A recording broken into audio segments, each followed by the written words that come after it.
So guys, bakit ko nga ba ito sinishare sa inyo? Kasi nakaranas din akong ikumpara.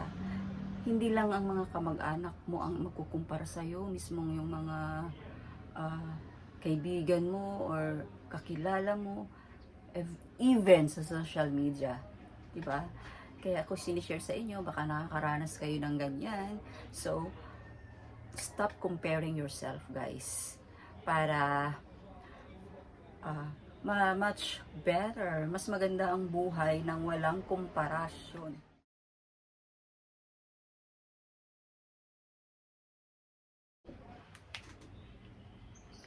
Hi guys! Welcome back to my channel.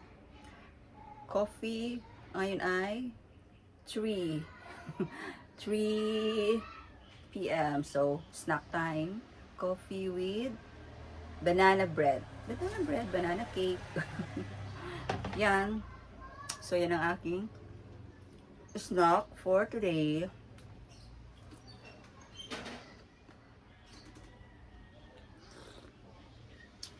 So, ang ating topic for today guys ay paano nga ba i-stop ang comparison? How to stop comparing yourself to others?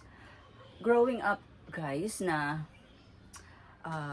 isang negra na tulad ko, isang maitim at isang mahirap lang, lahat lagi kang nakukumpara. Nung kabataan ko kasi lagi ako nakukumpara, lalo na yung kulay ko lagi nakikita. Kaya sabi ko, how I wish na sana maputi ako, mistisa, and how I wish na sana may pera kami. Ganun ba? May ano. So, nabubuli rin ako sa kulay ko. And nung nagdalaga ako, nagtry din ako magpaputi, yung naglagay ng nagpahid ng ano yun, extra derm or basta ganyan pampaputi, yung tretinoin. Pero napansin ko yung mukha lang yung pumuti, yung katawan hindi. Parang hindi siya balance. Kaya, itinigil ko siya.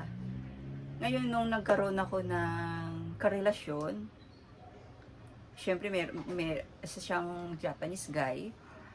Sabi ko, gusto kong kasi nauso yung ano, 'di ba, yung Glotadrip, yung mga kung ano-anong mga iniinom, yung mga ang tawag doon. Basta may bleaching pa. Sabi niya sa akin, "No, maganda ka sa kulay mo." Sabi niya gano'n. Love yourself. Tsaka yun, hindi ko siya trinay na magpa Glotadrip, magpa bleach. Hanggang ngayon, 'di ba, talamak na yung skin whitening. Hindi po ako gumagamit yan. Kaya nga, 'di ba, meron akong unboxing, ang ginagamit ko ay Perla. Ayan, kasi nga mas gusto ko yung mga ganun na lang na ginagamit kaysa yung mga hindi ko inaano yung mga gumagamit ng skin whitening ha. Go kung saan po kayo masaya. Go lang guys. Pero ang akin lang is iba naman ang aking pinagdaraanan. Kanya-kanya tayong kwento sa buhay, okay? So yun, hindi ako gumamit ng whitening soap hanggang ngayon and bleaching. Comparison is thief of joy, sabi nga nila. So parang pag kinukumpare mo yung sarili mo, parang nawawala yung iyong halaga. Kung anong meron ka, parang nalilesen, hindi mo na nakikita kung anong dapat mo na lang i-improve. Kaysa compare ka ng compare sa sarili mo sa iba. Minsan pa ang comparison, meron din good side. Ang sabi nga ay, it lead to motivation for a change. Pero naman, meron ding mas marami ang bad effects. It leads to feeling of diminished self-worth. O, di ba yung katulad sinabi ko, parang hindi mo nabibigyan na tuloy ng halaga ang sarili mo. Kung anong meron ka, na dapat yun na lang ang iyong i-improve. Kaya, be grateful. Yun na lang ang gawin. Kung anong meron ka, pasalamatan mo. Kasi minsan, it leads to jealousy. At minsan, hindi lang jealousy, bring down natin ang isang tao na mas nakakahigit sa atin, which is masama, diba? So mayroon pa nga guys, kasi syempre parang medyo kinumpare ako sa isa kong pinsan. Sabi, hindi ako ang nag-compare, sila ang nag-compare sa akin. Sabi, tingnan mo nga yung dyan sa kabila, ganyan.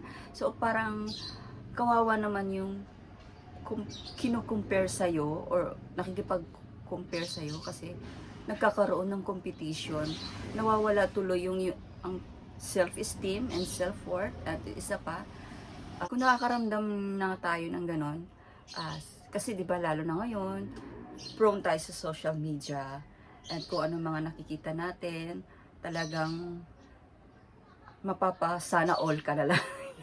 Yan yung salita mong maririnig karamihan na sana all maputi, sana all maganda, sana all sexy, sana all may pera, sana all mayaman, sana all successful. Kaya minsan, wala na, sana all ka na lang, hanggang sana all ka na lang. So, anong dapat gawin mo? Maging focus ka na lang on your journey. Sabi nga find inspiration without comparison. So, maghanap ka na lang ng gano'n na gagawin mo. Inspirasyon na hindi without comparing. Kasi minsan pag nagkumpara ka, nababaon ka na lang sa utang. Yan, may pero ibang topic pero totoo naman kasi gusto mong malampasan dahil kakakumpara mong malampasan yung kanyang success, malampasan yung kanyang na-achieve, di ba? Kaya find inspiration without comparison.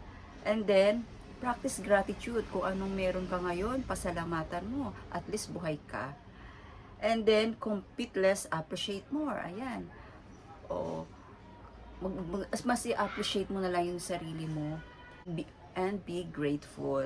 Desire the greater things in life.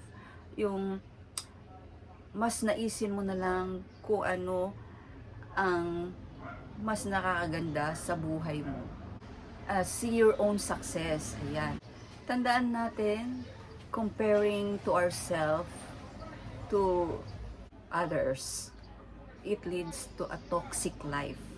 At saka, nagkakaroon ng anxiety, depression, kung hindi natin na-achieve yung na-achieve ng iba. Diba? Ramdam tayo ng kakulangan sa sarili natin. So, things you should know.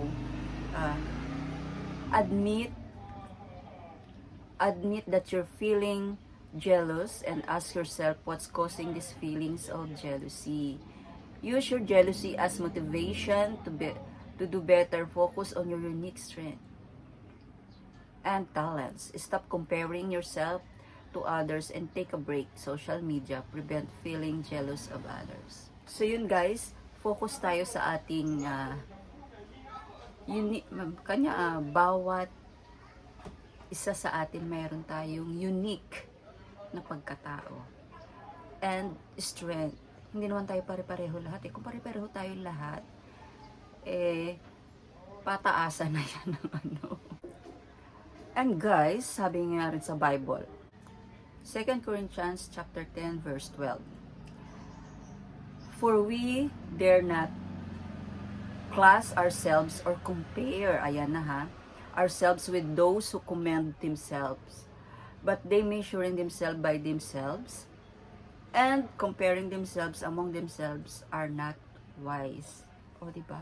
So stop comparing guys para makita mo ang iyong self-worth, ang iyong unique strength, ang kung anong meron ka, i-develop mo and magiging success and magiging mas greater person ka pa and maging grateful and content. Choose to be grateful and practice gratitude. Thank you for watching guys. Sana magustuhan nyo po itong aking binahaging video ngayon. Sana may napulutan kayong aral sa aking munting paalala, motivation, kwento, experience. And please give it a thumbs up and subscribe na po kayo sa mga hindi pa subscribe sa aking channel. Don't forget, Jesus love you so much and God bless.